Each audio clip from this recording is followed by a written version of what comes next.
This is Katja with Creators Image Studio. I'm back, or at least I think I am. Before I start, you may be wondering where I have been all these weeks, and well, I was just living life. I had, I guess, some sort of a writer's block, but then for paper crafting, so a paper crafter's block, or I don't know how to call that. But I was just I was not in the zone, guys. I was in the middle of a large project, this project actually. You may remember the little yellow spring colored album that I showed you in one of my last videos. I'll show it here. And that is one of the two that you see here. It's this one actually. And as you can see, I finished the project. So there's a box and there's a second album which is different from this first one. And I stranded in the middle of this entire project. So I showed you this one, I was able to finish it. And then halfway through this one, I was like, what the F am I doing? And not in the sense that I didn't like the design or something, I did. But I was like, why? It's difficult to do what I do in the sense that I have been sort of a hard task master for myself. I do the designing, I make the project. While I design and make it, I take pictures of every step that I take to be able to write the tutorials that I do, which have many pages, guys. If you haven't tried one of my tutorials, they are, for a project like this, usually more than 100 pages, because I want to be as clear as I can for all of you guys. I haven't been able to do video tutorials for elaborate projects like these. I may be in the future, but I have to find a way to do the technical things with how to offer them to you in my shop, and won't bother you with the details, but as it stands, I am writing them. But to be a good alternative for a video, I have to be, I think, very detailed in my steps of explaining them to you. So I have many pictures. Lots of them are close-ups. They are not just stills from videos, which I have seen other people do that offer tutorials. So they apparently do video tutorials and written tutorials, and then they do just stills from the video tutorial and put them as pictures in the written tutorials. But a video still is not as clear, as sharp as an actual picture. So I do really sharp pictures, guys, with good lighting, and I try to be as detailed for you guys as I can. So there are many steps and many clear pictures. So that's a lot of work to put into a tutorial, the way that I do them. Call me a perfectionist. I can't do it any other way. I can't give you just 10 pages and ask 10 euros. I mean, come on. It's not what I do. So you get lots and lots of pages, often more than 100 pages, for a very reasonable price. So that was number 4, so writing the tutorials. Then do a show and tell video and edit them, and putting the whole thing together on my blog, on my YouTube channel, on my Instagram, on my Pinterest, in my Etsy shop. Well, it just became too much for me, because I do have a full-time job, and it was just, after a couple of years, I had a paper crafter's block. So it infringed on my creativity that I asked so much of myself, I think. Now, am I going to change that? Probably, yes. I may not be able to keep up the tight weekly schedule that I have been able to do since 2013. So I've been doing this for 5-6 years now, guys, every single week. I guess I got a bit tired, so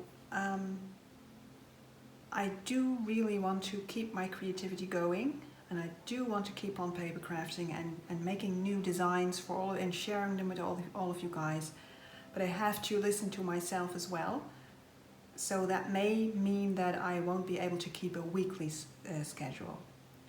Now, this has been quite a long hiatus since May, so May, June, July, so 3-month hiatus.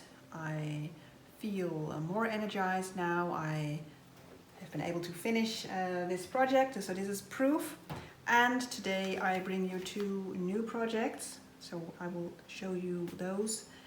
But I thought I'd just talk to you for a little bit and tell you what has been going on.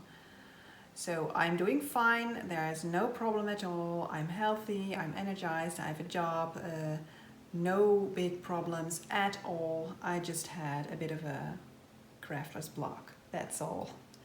So yeah, right now I am brimming with creativity again. I have added some creative hobby to my paper crafting, which is nails. Yeah. So I will be showing you the nail thing in future videos, because I am not doing acrylic nails or gel nails. So this is something well, that I do, and I want to share it with you because you can do it as well. So who knows, I may be adding some other creative ventures to the mix. Yeah, just enjoy it again. Not being a harsh taskmaster, but you know, enjoying the creativity, sharing the inspiration, which is my motto, sharing the inspiration.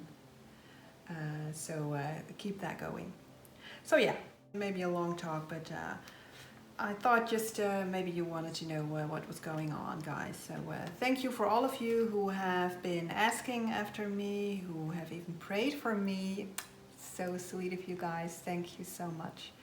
It really warms my heart that there are actually people like across the ocean praying for me. It's really touching. Thank you, guys. And well, I feel blessed, and I have been blessed continually by the Lord. So okay, on to the new project. So let's start off small. So with the by which I mean not just that one yet. I do have to paint the inside, and I do have to finish a tutorial for that one. So this is a sneak preview, a teaser as it were. But today, 2 cards. And this is the same paper collection as I used here for the larger project. So this is Studio Light Celebrate Spring. So lovely spring colors. And yeah, let's look at them up close. And before you leave, there will be a video tutorial at the end of this video for these cards. So I will be making this card for you on video. And well, you probably already know once I open these up, you will, the experienced crafters among you will say, oh well, I've already seen what you did there. But the beginners, or maybe people that are considering starting paper crafting, they will find this, I hope, useful and inspirational. So sharing the inspiration, guys, right? So let's move on to a close-up show and tell. Right, so we have 2. Let's start with this one. So both of these are very much alike, as you can see. So the basics are the same, but the way you do them up, that differs, and that will give them a different style. So here is a difference. The ribbon is on the outside here, and here it is hidden. And here it has a little tea bag, and here it does not. So there are differences, which is up to you, of course, and which gives you a lot of opportunity to vary your cards and your style.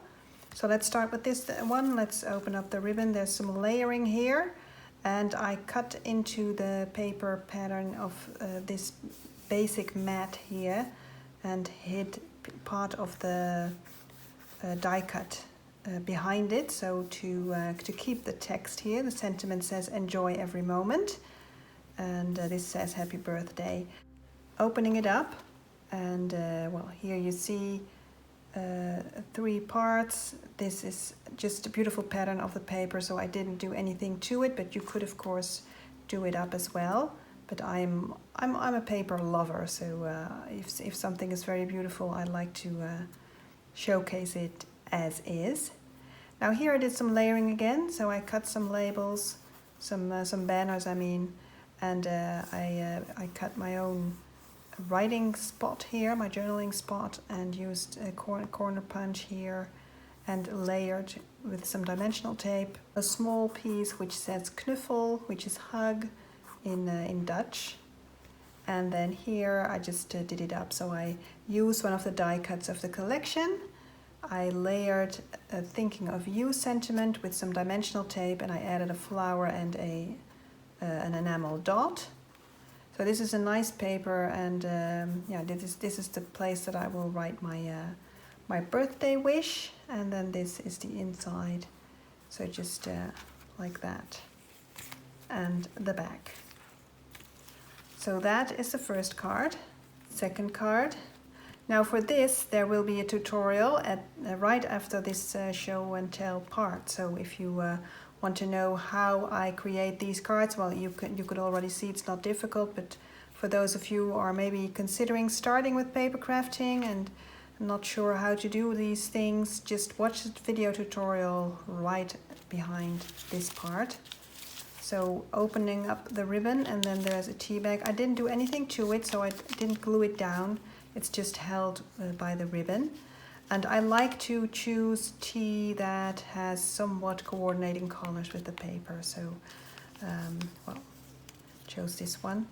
Now here again, same as with this one here. So I cut into the paper of the mat here. So I cut the ears of the rabbit free and tucked the die cut behind the ears.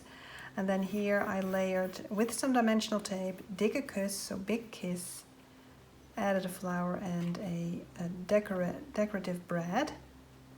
So it's not a lot, but if you choose your pattern right and just use some simple elements, then you do have a nice decorative card with lots going on without you having to use a plethora of materials. So opening it up, look at the gorgeous paper. So again, I showcased it here. And then this is the inside.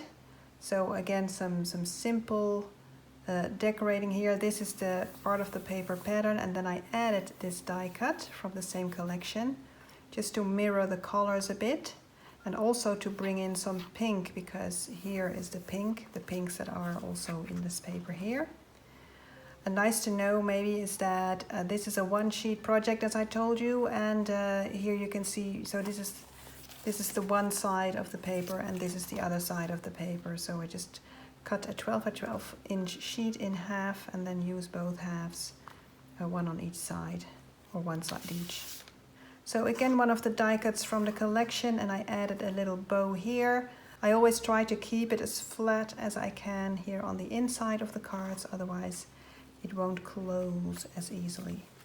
So there you go. So let's go on to the tutorial. So you take a piece of cardstock of 28.5 centimeters by 14.7 centimeters, and before you score it down, you place it at 3/8 of an inch from the zero line, as it were. So that way it is 3/8 of an inch left and right. So the middle then actually is at 6 inches on your scoring board, and then you score at 4 and 8 inches.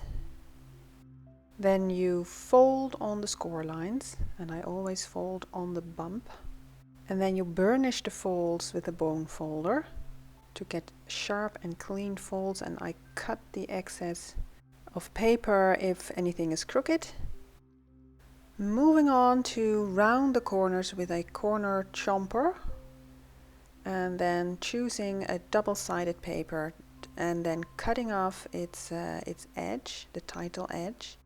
Next step is taking measurements for your matting and cutting the paper to size, and do this for all panels of your card, inside and outside mats.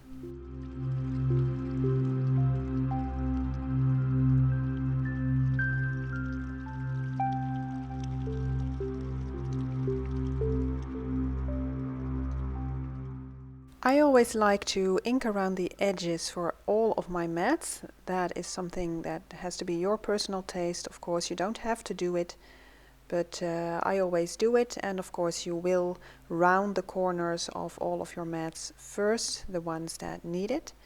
And I use Distress ink by Ranger ink, that is Tim Holtz's colors, walnut stain, very lovely color, and I ink around all of the edges of all of my mats. Now, when you have done that, you can start gluing all of them down, except for the ones that you want to put like brads or something through. So in my case, these are the inside panels that I'm just matting, and I always use liquid glue, so wet glue, and just a simple basic craft glue, doesn't matter what brand. So doing the outside of the card as well here. And well, this is the final panel, the front of the card. Now before I glue that down, I have to do some cutting. And I want to cut the ears of the rabbit free because I want to tuck the die cut behind them. And I do that by hand, as you see, with a craft knife and of course a craft mat underneath. And then I ink around those ears as well, just to be very detailed about it. Of course, I just dry fit it first, and then I will ink around the edges of the ears of the rabbit, and I do that on the back side of the paper in case I ink the surrounding papers by accident as well. So there you go. So I fit it, I'm satisfied, and now I glue down the die cut that I chose and sticking it behind the ears that I just cut loose. And let's do a close-up of the finished cutting. Look at the nice ears there. Now we're still not finished. I am going to add a flower and also a brad. Now to add the brad you have to punch a hole, prick a hole, and then put the brad through it. Now I use it to be the heart of the flower, and just making everything flat and then gluing it down, finally, the mat. So there you go.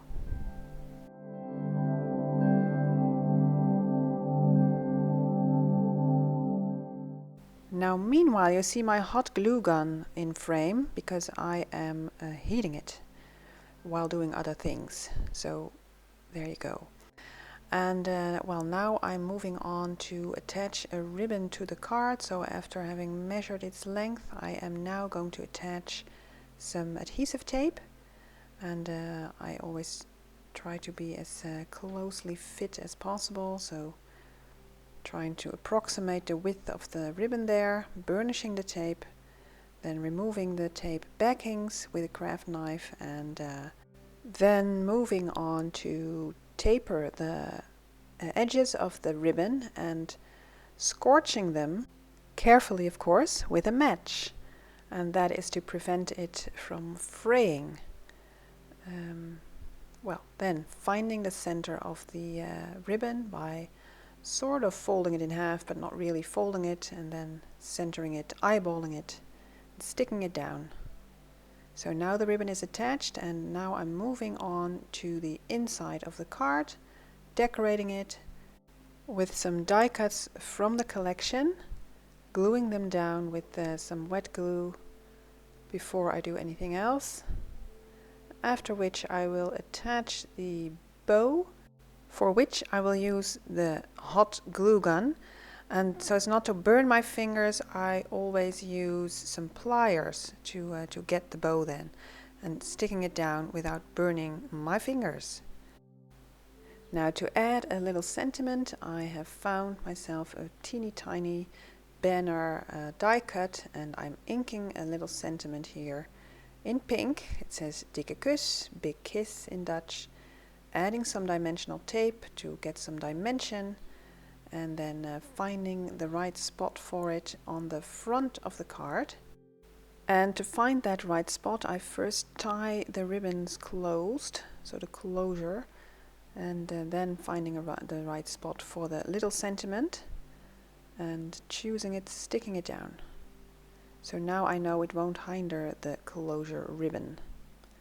As for the inside, I need a journaling spot, I feel, so cutting it from some design paper, rounding its corners, inking up the edges, and then gluing it down.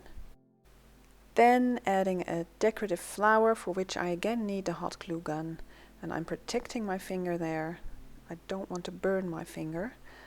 Now I'm adding an enamel dot to decorate the heart of the flower, finding a color that coordinates well with the paper. And last but not least, adding some small die cuts and sanding the rough edges first, then inking up the edges and gluing them down to the journaling spot with some wet glue.